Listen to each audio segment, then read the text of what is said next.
Now, if you know us, you know that hunting and fishing is a big part of our life, and not so much the trophy aspect of it, but when we go hunting or fishing, we want to bring food back to the table. When we go fishing, I typically fish for species that I can bring home and eat. Good idea. Exactly. You know, a lot of people fish for tarpon and bonefish and things like that. Right. I go for the species that you can eat. That's why I love you. Exactly. That's right. Phoebe. See, I keep you well fed. That's right. So when we were down fishing for redfish, red drum, technically, these fish right here got a bad rap for a lot of years. And I think it was because of that name, the drum. Yeah, they look beautiful. So what happened in the 80s? Paul Prudhomme, a chef down in Louisiana, said, hey, let's take these and I'm gonna make a blackened seasoning for these. And guess what happened to the population of drum?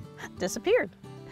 They had to change the regulations down there because people were depleting. Look at this fish. It's firm fleshed.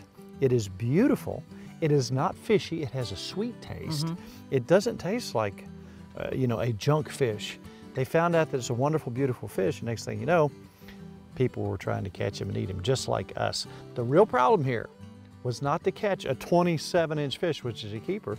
The problem was we were catching them 32, 35 inches. You had to throw them back. Had to throw them back. That was sad. So here's a little bit of footage we had out on the boat, and it was just a wonderful day. I have melted some butter. So here is the simplicity. It's perfection.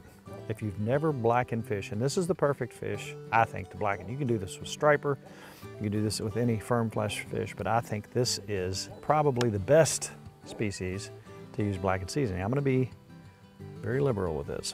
This is easy. No wonder they ate it all. Oh, but you know, and you want to char that a little bit. Now you notice I'm getting a hot pan over here. And look how much I'm putting on here, because some of this is going to come off in the skillet. I'm going to put a little bit more butter in there just in a minute. We don't want our butter to burn. And you don't have to do this terribly hot. And if you've noticed, I've got a little gas stove out here. A lot of folks said, well, what if I can't build a fire outside? I think this is an excellent, excellent way to cook outside where you don't have to. In almost any situation, you can use this. So the same here, lots of butter. That's a big piece of fish. That is a perfect size piece of fish. And lots of blackened seasoning. Now that's about what you want it to look like. We're just gonna pop it in here. Ooh. Now you can tell that's not super hot, and I don't like to do anything super hot. That's just me, you know me. I don't see any sense in setting off bells and whistles.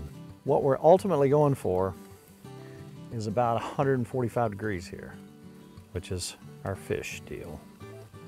There's one side, more butter. Oh man, my mouth is warm. You smell that? I do. Some technology that we don't have yet. I wish you could smell this. We're gonna make a crust on that other side. Typically, it's gonna be about 2 minutes per side. These aren't real thick pieces.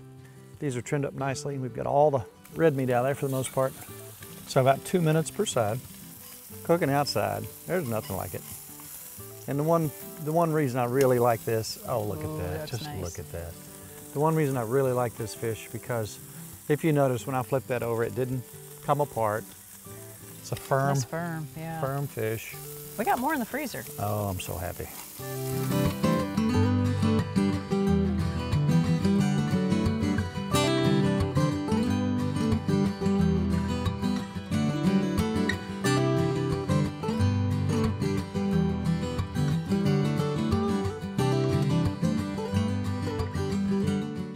All right, this is blackened redfish. Yummy. To die for. I can't wait. Now, something that I like along with a blackened seasoning fish is a corn relish. All right, Mrs. Farmer, dig so in. Good.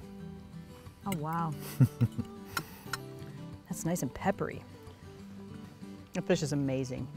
That fish was made to be blackened. Oh, they're so good. There's nothing better than blackened fish. Now, you can blacken catfish, you can blacken trout, but my favorite is this and striper. That's delicious. That's delicious. Well, we got to eat this and come back with our secondary meal that's very popular there. How's your cake coming along? It's doing good. It's got a little more time. Okay, I'm excited about that. All right, let's have another bite.